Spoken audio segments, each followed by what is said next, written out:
about 5 years now, staff has been putting together sort of a year in review for the calendar year that we present at the last meeting of the year. And part of putting together this is just really an overview, and every year there's a lot of stuff that gets cut out. So each department puts together their detailed report for their department. That will be on the website under their page. And then this is just sort of a recap, primarily of the things that the council accomplishments, what the public has seen, the things that the public is more affected by, so, you know, the infrastructure and things like that. So that's where we're starting. There we are. We're starting with our financial viability. Just generally, our general fund sales tax revenue tracks to the budget estimate. We have estimates of the increases, and that is this fiscal year I'm talking about right now, because those are the numbers that we need to work with. And our expenses are currently remain below the budget. But this year, for the third year in a row, we received the Distinguished Budget Presentation Award that is given out by the Government Finance Officers Association for the third year in a row. GFOA also gives out those that qualify the Certificate of Achievement for Excellence in Financial Reporting, and we received that for the past fiscal year CAFR for the 24th year in a row. The enterprise funds, as we noted at the most recent council meeting, the water and wastewater utility rates and the capacity fee increases were adopted by the council, which are critical to ensure that we've got the revenue for this upcoming infrastructure capital improvements for the enterprise funds. And it works towards operating as a true enterprise fund. An overview of the development services, which is the combination of building and planning cases. The council adopted the 2021 International Building Code with amendments. And so we are actually one of the first communities of the few that are now using this version of the most recent version of building codes. And all the other international codes for electrical, plumbing, mechanical, et cetera. That's what all those acronyms are. We issued 534 new permits total through November, which are the recent numbers that I have, which included 47 new home permits, and conducted over 6,700 building and fire inspections. And something new this year to note is that we did dozens of these hot work inspections based on the new regulations that during the high fire season, you've got to have a permit for any spark causing activities. So we have the measurements for those. And so we added that to the list of inspections done. The Planning Commission directed staff to research and prepare the zoning text amendments, which there are 3 in total. And if they are adopted, they would remove the Planning Commission's review from the site plan cases. The planning staff processed 4 zoning change requests, 2 of which are coming to this town council in 2023. And recommended approval of the request to amend the zoning map, and 2 were approved and adopted by the council this past calendar year. On to infrastructure improvements, and we have several of them. I couldn't include all of them. Ridgeway Drive was an issue driven by resident complaints about hazardous road conditions. So our public works staff went out, and you can see that on the left, the 2 pictures to the left are the before and after. So they cleaned up the roadway, cut back all the vegetation, and widened the road where they could, and just provided for a much safer roadway in that area. On the right side of the slide, the Miramonte Road South and Rancho Mañana Boulevard, you can see the actual pavement in that project. that was done this year. But one of the biggest and really, really important road projects was the widening of that stretch of Spur Cross Road, that as you got out towards Spur Cross Ranch Conservation Area was really narrow and windy. The line of sight was very limited. And so there was about a 650 feet of roadway that was widened, and there was an area that was widened from 18 feet to 25 feet. So it really was a safety issue, and was one of the major projects, and really had an effect on the traffic going out to the park. There's lots of other things that the Public Works crew does. I can't list everything, but they're trimming trees and spraying for weeds. That's my little plug that the Globe chamomile is starting to pop up. So everybody needs to go out and look at their properties and kind of keep that in check the best you can.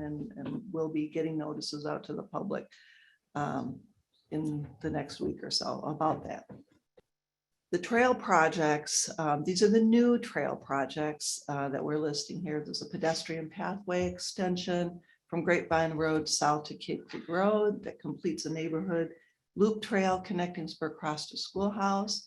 There's was a completion of the pedestrian pathway in front of the Cape Creek Museum.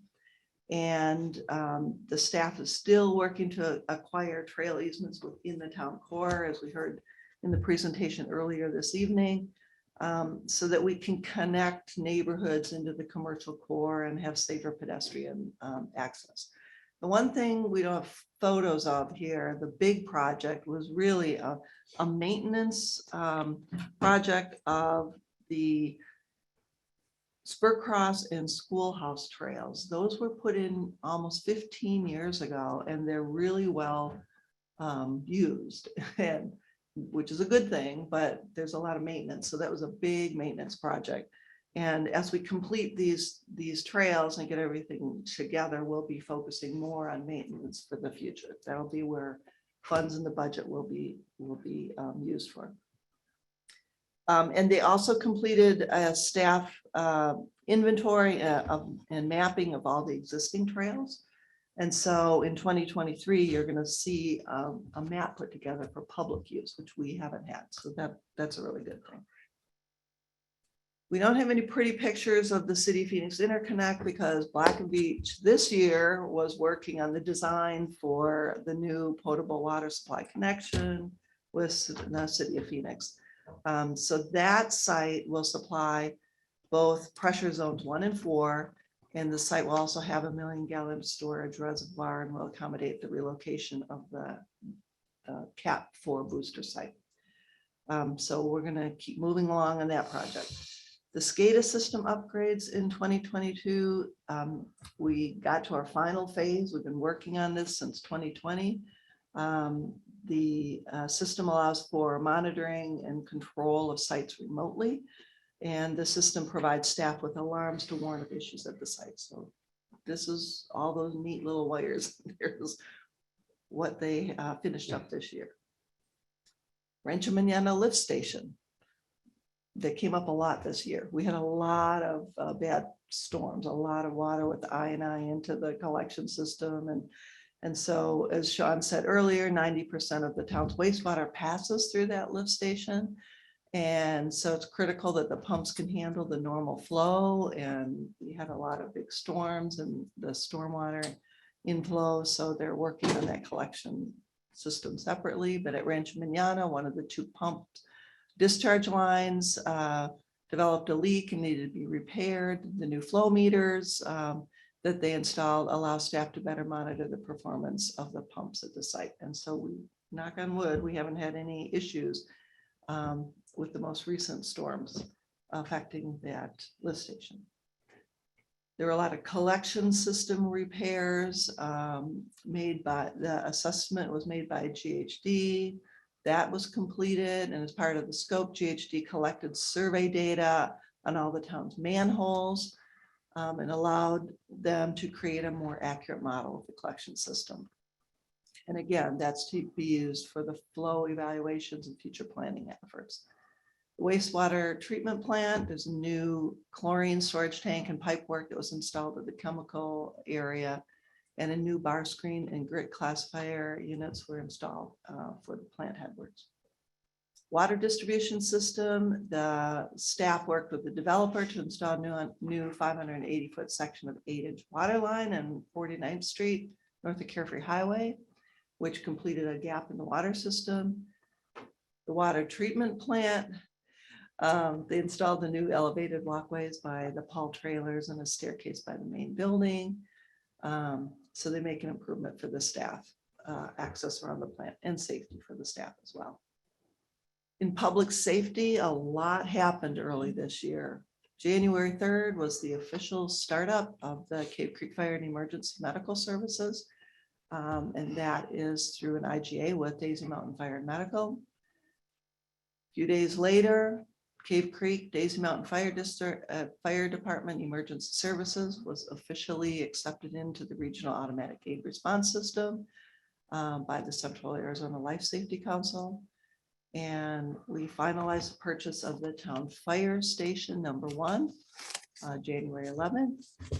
And February and March of 22, we hosted one day each month, we host a public brush drop off, which is free to the public for residents to encourage them to clean up the brush and maintain defensible space on their property. And we'll be doing that again in February and March. We're just working on the schedule.